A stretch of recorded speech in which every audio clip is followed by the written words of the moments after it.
I am Patrick Bateman, or at least that's the name on my business card, but behind the flawless smile, the perfect suit, and the expensive cologne, what's really there? Is it confidence or emptiness? Power or fear? A mask or a man? Patrick Bateman is not just a man, he's a mirror, reflecting the emptiness of a culture that values brand names over human souls. He is what happens when success becomes a god and empathy becomes a weakness. In this video, we're going deep into the mind of Bateman. Is it more important to glorify him or to understand him? Because in his madness, we might just find the truth about ourselves. When you first meet Bateman, you see a man who seems to have it all. The luxury apartment overlooking Manhattan, the perfect haircut, the body sculpted at the gym. His life appears to be a checklist of the American dream, completed with precision. But if you look closer, every detail is obsessively curated. His morning routine reads like a ritual of control. Skin cleansers, hundreds of crunches, designer suits. It's not self-care, it's self-construction. Bateman isn't just living, he's manufacturing himself. Why? Because his entire identity depends on maintaining a perfect image. As Jean Baudrillard once said, we live in a world where there is more and more information and less meaning.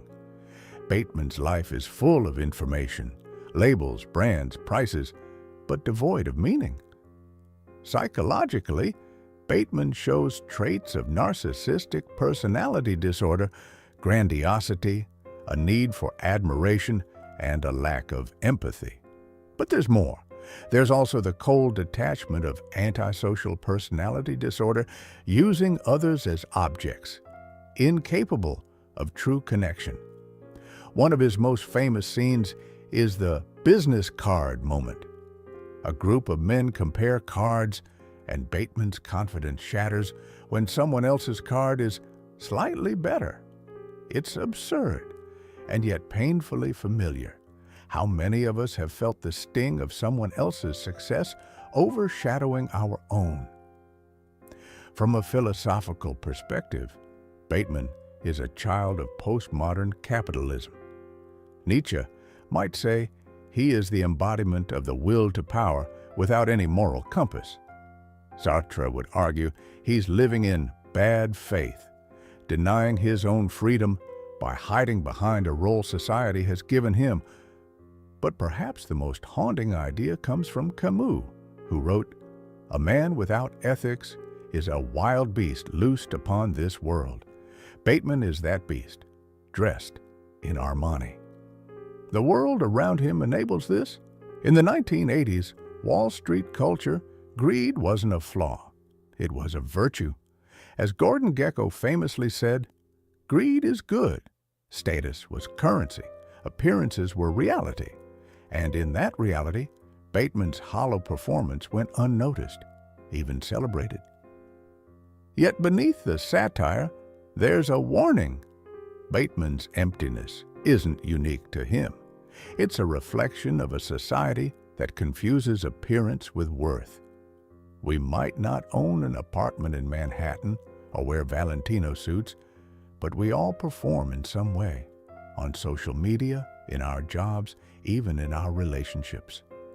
The danger is when the performance replaces the person, when the mask becomes the face, when we no longer know who we are without the approval of others.